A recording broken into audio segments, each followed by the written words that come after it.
Sœur, bonjour, que le Seigneur vous bénisse. En tout cas, merci beaucoup du temps ainsi que de l'attention que vous allez accorder à notre partage d'aujourd'hui.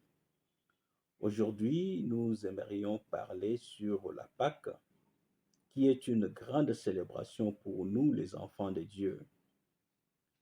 Mais je donne comme titre de mon message de l'Égypte à Babylone, la terre promise est abandonnée. C'est ça le titre de mon message dans le contexte bien sûr de la Pâque. Quelqu'un se poserait la question de savoir pourquoi ce titre, pourquoi dire de l'Égypte à Babylone, quel est le lien entre l'Égypte et Babylone. Et c'est ce que, frères et sœurs, nous allons tenter de comprendre au travers de notre message d'aujourd'hui. Mais d'abord, j'aimerais vous faire remarquer quelque chose de très important. Quand vous lisez les trois premiers évangiles que nous appelons les évangiles synoptiques, Matthieu, Marc et Luc, nous y voyons beaucoup des miracles de Jésus-Christ. On parle des miracles de Jésus-Christ. Par contre, quand vous arrivez à l'évangile de Jean, Jean, lui, ne parle pas des miracles. Il parle souvent plus des signes. Et j'aimerais que vous puissiez comprendre pourquoi l'apôtre Jean lui parlait des signes et non pas des miracles.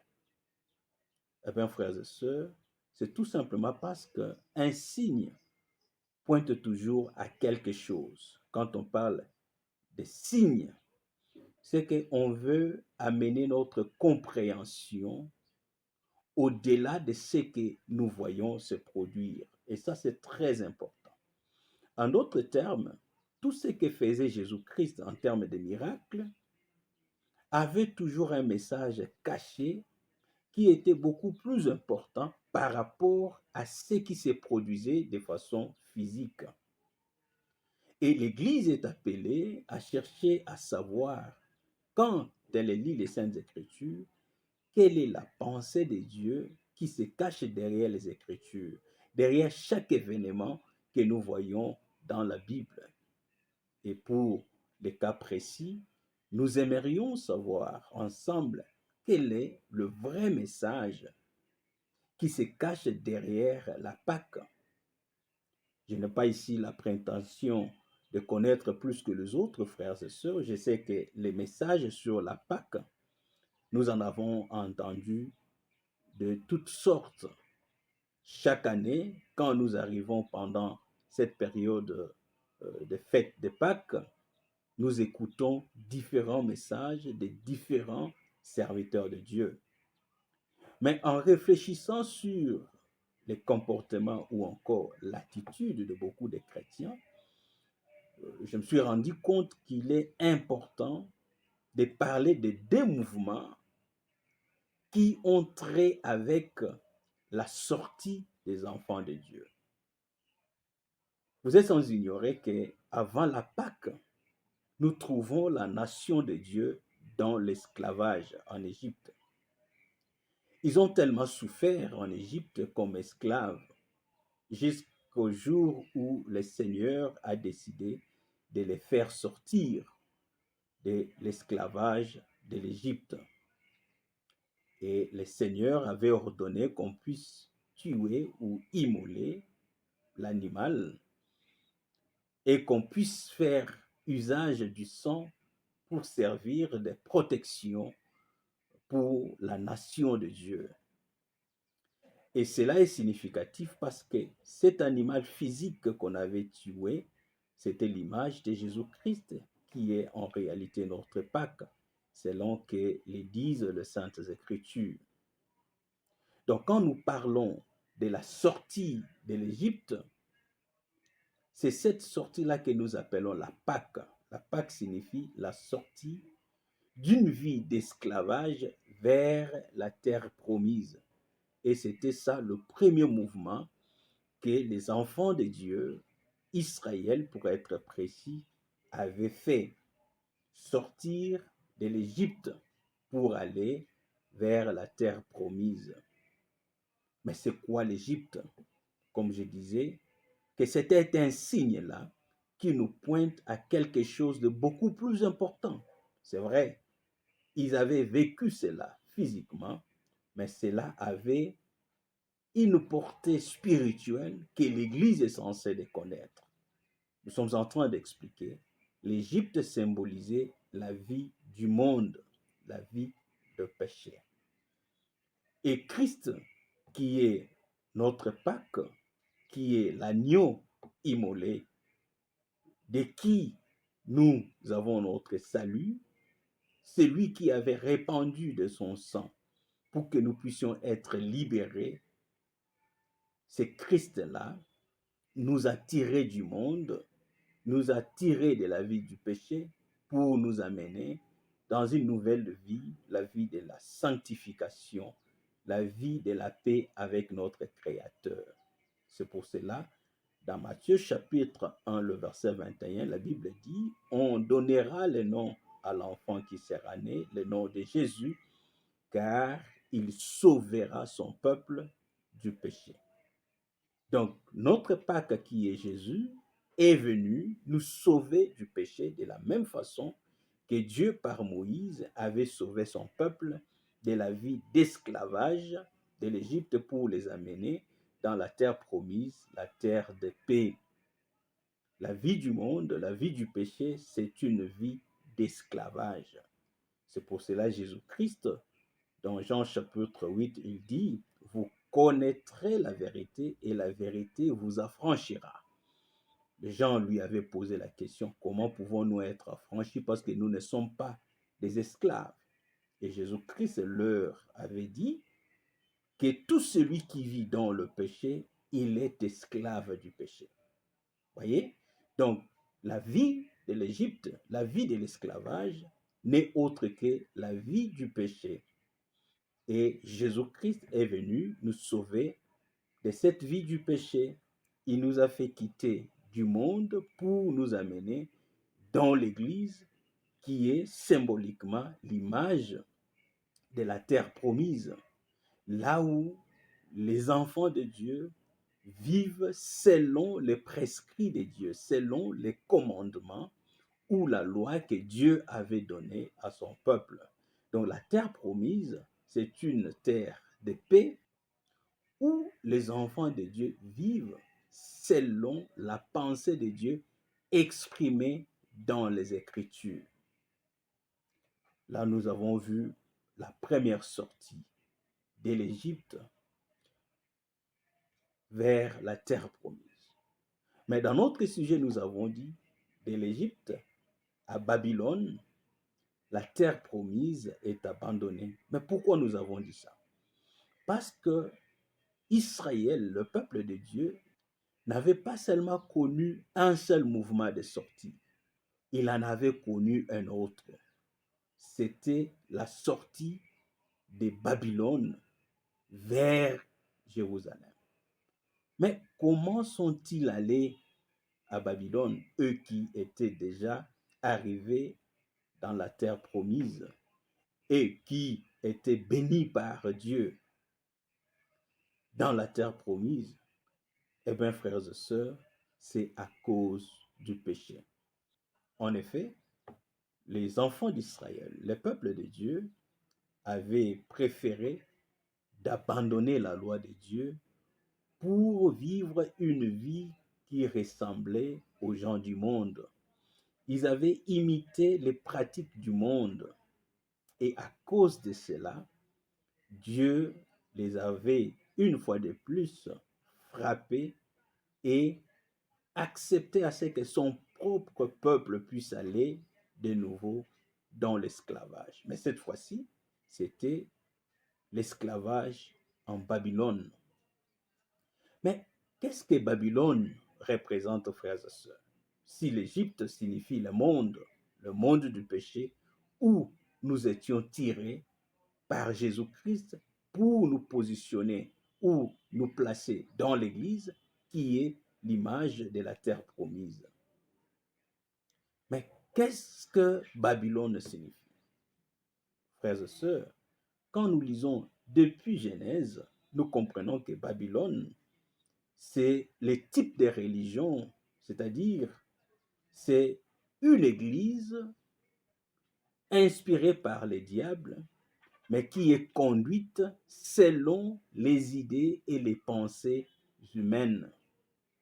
Les gens qui font un effort pour atteindre Dieu, leurs efforts, malheureusement, sont nuls, parce que ce n'est pas de cette façon, ce n'est pas par la volonté humaine, ce n'est pas en faisant sa propre volonté qu'on peut atteindre le Seigneur. C'est en faisant la volonté de Dieu qu'on vit en harmonie avec le Seigneur. Donc Babylone, c'est une église, c'est de la religion pure et simple, où l'homme se conduit lui-même par sa propre volonté. De la même manière que le diable, quand il tentait Ève dans le jardin d'Éden, lui avait dit, non, si vous mangez ce fruit, c'est-à-dire si vous désobéissez à la loi de Dieu, vous deviendrez aussi comme Dieu. En d'autres termes, vous serez indépendant, vous n'allez plus dépendre de Dieu parce que vous serez vous-même de Dieu. Et c'est ça l'image de Babylone, où l'homme veut vivre indépendamment de Dieu. L'homme ne veut plus suivre la loi de Dieu, les directives de Dieu, la parole de Dieu. Il veut devenir son propre maître. Il veut se conduire selon ses propres idées, ses propres pensées. Et c'est ça, un autre esclavage, pas de l'Égypte, mais l'esclavage de la religion. Aujourd'hui, frères et sœurs, beaucoup de gens ont abandonné la terre promise, c'est-à-dire la vraie Église de Jésus-Christ, parce qu'ils ne veulent pas se conduire ou encore suivre la parole de Dieu, la saine doctrine. Ils veulent être indépendants de Dieu et ils commencent à faire des choses selon leurs propres idées, selon leurs propres pensées.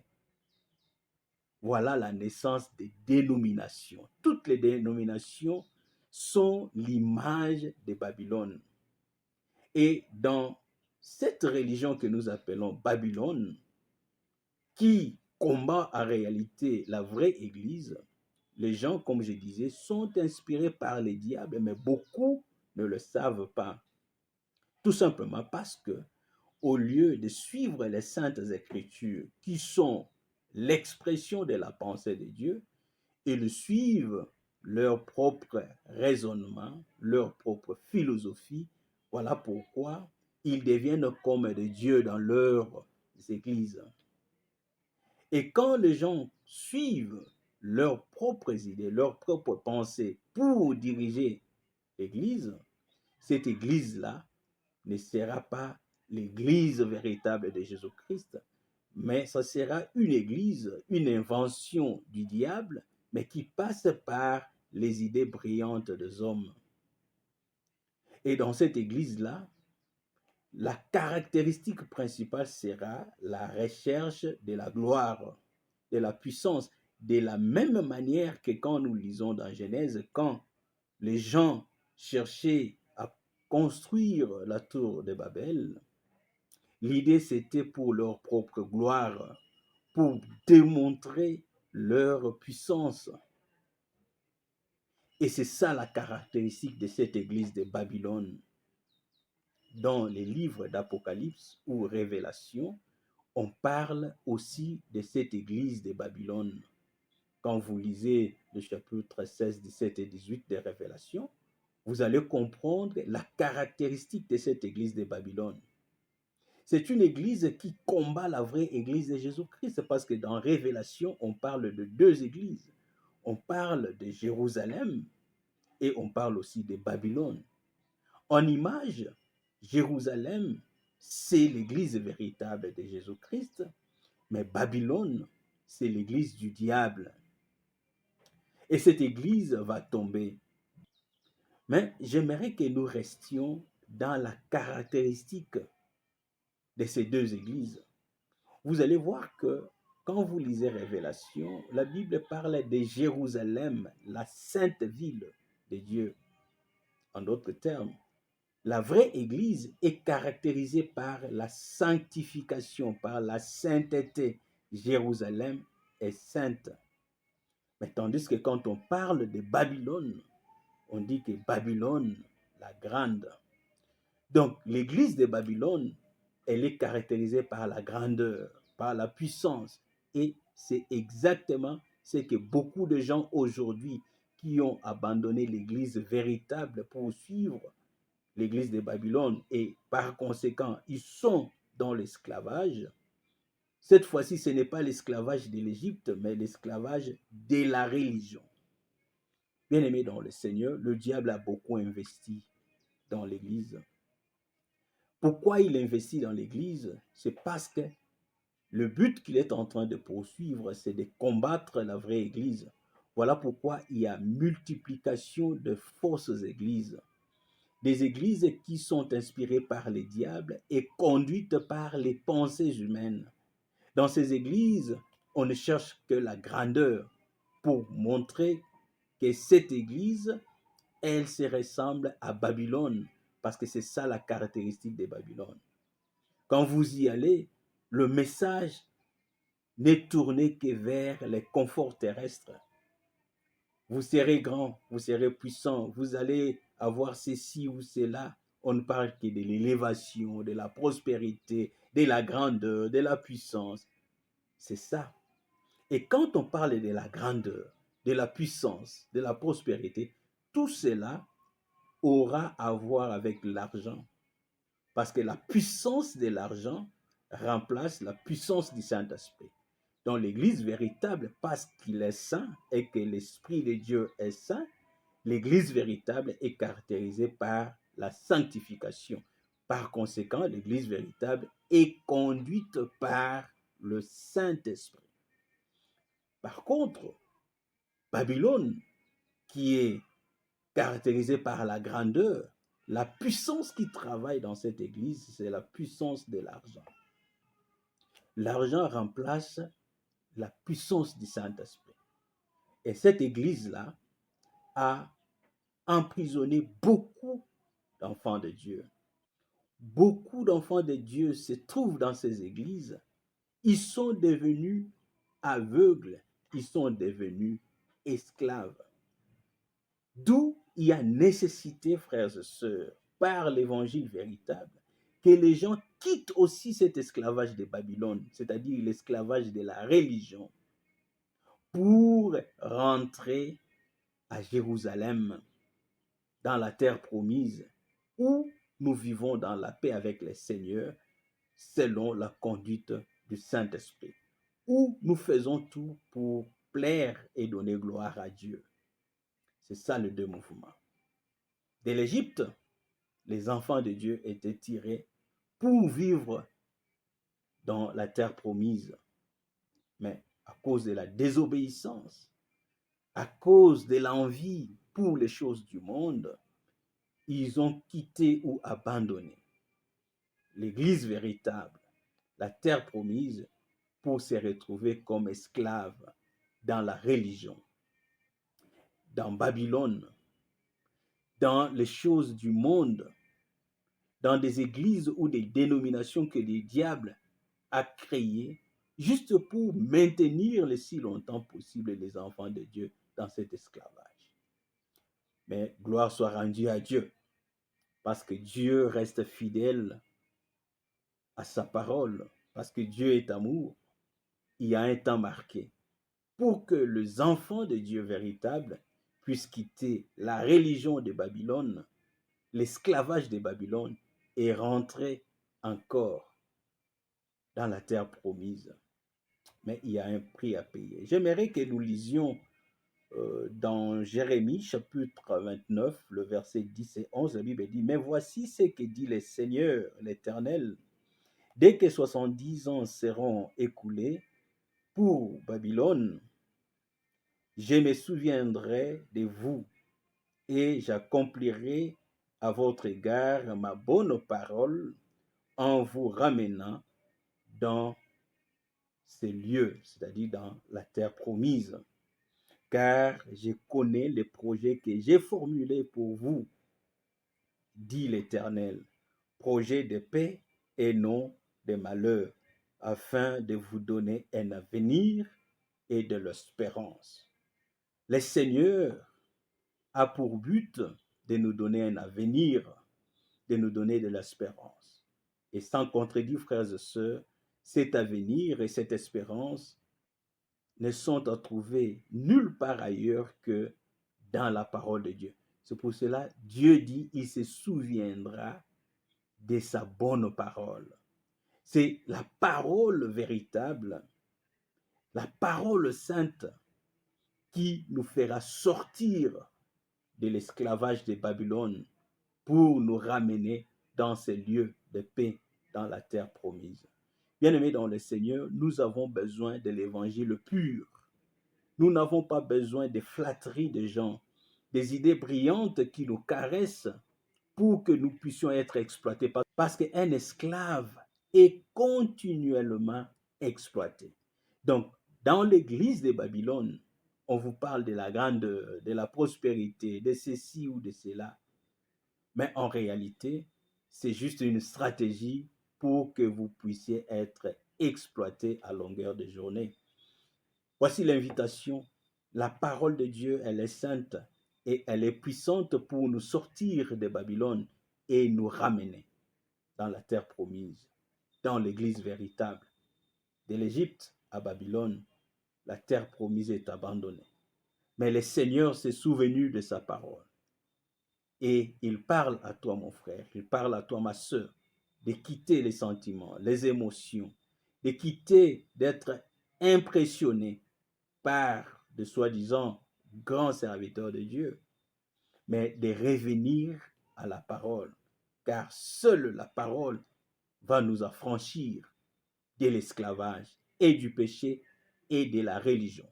Beaucoup de gens sont dans l'Église, mais ils vivent comme esclaves parce qu'ils ne se trouvent pas dans l'Église qui est conduite par le Saint-Esprit, par les Saintes Écritures.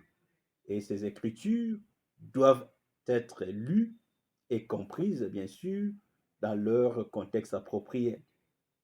J'aimerais encore que nous lisions pour conclure notre message, peut-être des autres passages. J'aimerais commencer par les livres de Esdras, le chapitre 2. La Bible dit, plusieurs des chefs des familles, à leur arrivée vers la maison de l'Éternel à Jérusalem, firent des offrandes volontaires pour la maison de Dieu, afin qu'on la rétablisse sur les lieux où elle avait été.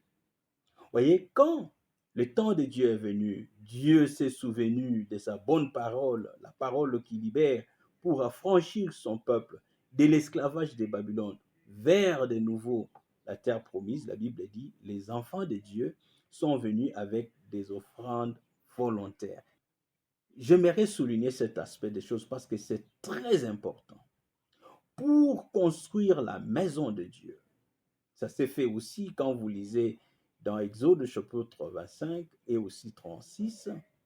Pour construire le tabernacle de Dieu, Dieu avait recommandé à Moïse de faire appel à tous ceux-là qui avaient le cœur libre de donner. Dieu avait fait appel à la volonté personnelle de tout et chacun. Donc, les donner pour construire l'église de Jésus-Christ ne peut se faire que de façon volontaire. Les enfants de Dieu, ici dans Esdras, chapitre 2, le verset 68, ils ont amené des offrandes volontaires pour construire la maison de Dieu. Finissons par Esdras, chapitre 4, nous allons commencer par le verset 1, et puis nous allons descendre. La Bible dit, les ennemis de Juda et de Benjamin apprirent que le fils de la captivité, c'est-à-dire les enfants de Dieu qui sont venus de la captivité de Babylone pour rentrer à Jérusalem, selon les décrets du roi Cyrus, parce que quand le temps de Dieu est venu, Dieu a recommandé au roi Cyrus d'ordonner à ce que les enfants de Dieu puissent rentrer à Jérusalem et construire le temple. Maintenant, la Bible dit, pendant qu'ils étaient en train de construire le temple de Dieu, les ennemis de Juda et de Benjamin, ils apprirent que les fils de Dieu bâtissaient un temple à l'Éternel, le Dieu d'Israël.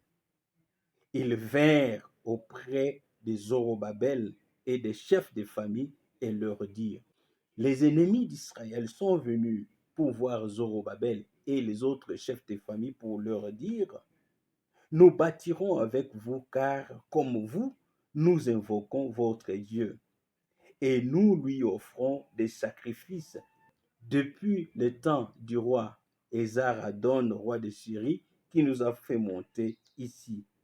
Mais Zorobabel, Josué et les autres chefs de famille d'Israël leur répondirent, ce n'est pas à vous et nous de bâtir la maison de notre Dieu.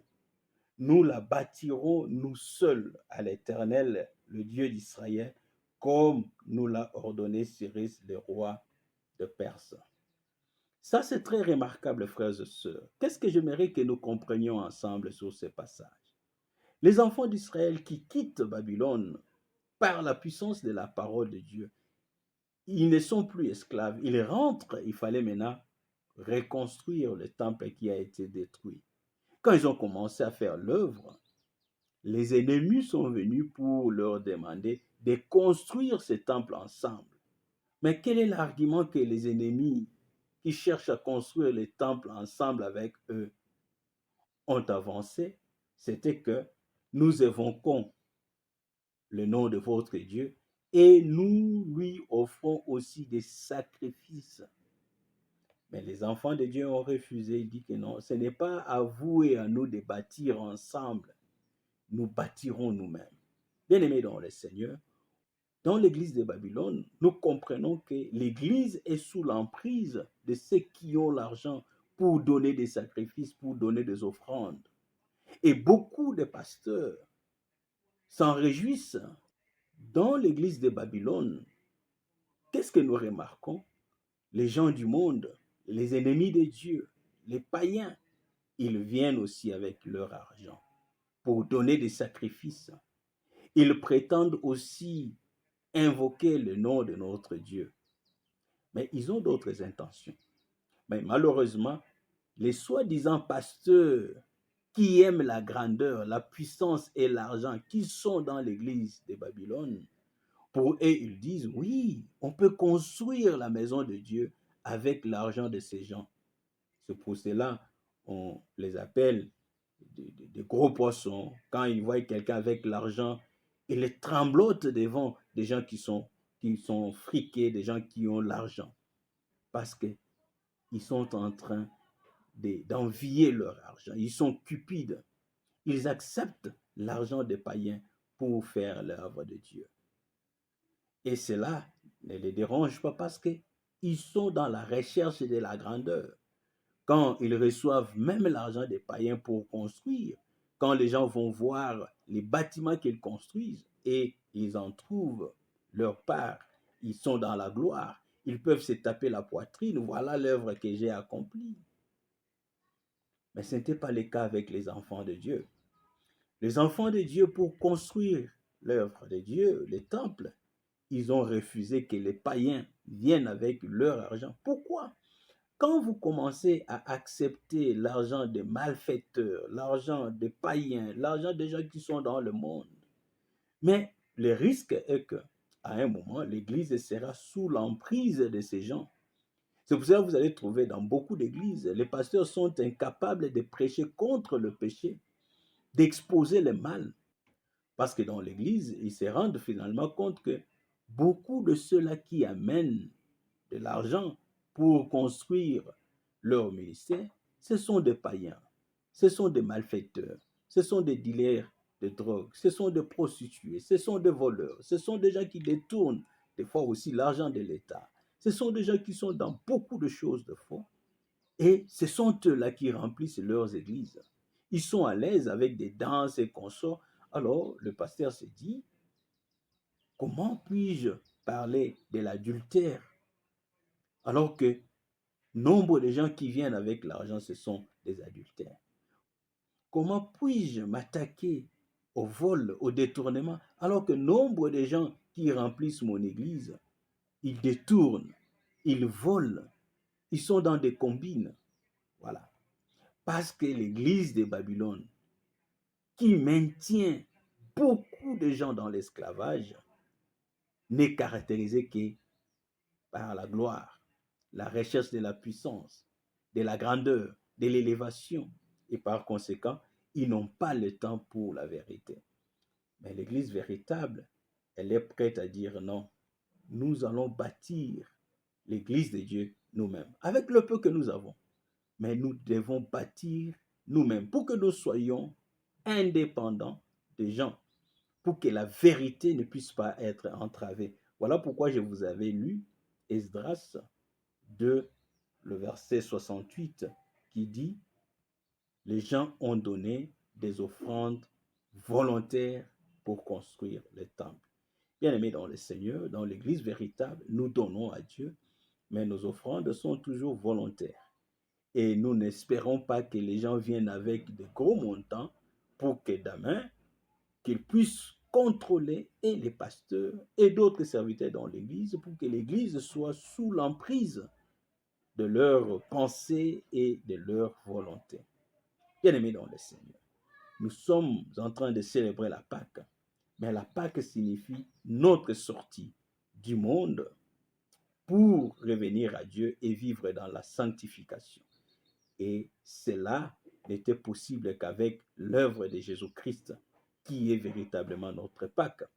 Mais attention, quand on est déjà dans l'Église véritable, il y a possibilité d'aller encore dans un autre esclavage, qui est l'esclavage de Babylone. Dans cet esclavage, on se trompe beaucoup. On pense que nous sommes toujours avec Dieu. On danse, on chante, on crie, on fait tout ce qu'on fait. On donne des offrandes, on fait des cantiques. Hein?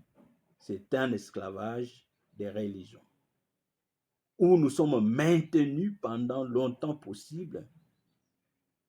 Mais si Dieu, qui nous aime, nous donne cette parole, c'est pour que nos yeux soient ouverts et que nous puissions comprendre que Babylone aussi, c'est une église, mais c'est une église qui sera détruite, qui tombera. Seule l'église véritable de Jésus-Christ, basée sur la parole de la vérité, conduite par le Saint-Esprit, subsistera. Et c'est cette église-là que nous appelons l'épouse qui sera enlevée. Pourquoi tu vis? Pourquoi es-tu chrétien? Qu'est-ce que tu attends de la part de Dieu? Le Seigneur, il est juste, il est bon. Il te donne beaucoup de choses. Depuis ton enfance, il y a beaucoup de gens avec qui tu es né ensemble qui ne sont plus en vie. Mais toi, tu vis parce que le Seigneur t'aime. Tu t'appelles chrétien, mais il faut l'être, pas de nom, mais des œuvres. Mais pour être un chrétien des œuvres, tu dois prendre la décision de ne plus être influencé par les vents des églises ou des dénominations, mais rester attaché à la parole véritable qui nous a franchis et qui nous maintient dans l'amour de Dieu. Que le Seigneur vous bénisse et bonne fête de Pâques. Cette Pâque qui doit être célébrée chaque jour dans notre vie parce que nous refusons d'être esclaves, ni du péché, ni des hommes, mais nous voulons rester enfants de Dieu, ne faire que la volonté de Dieu pour la gloire de son nom. Dans le nom de Jésus-Christ. Amen. Shalom, peuple de Dieu.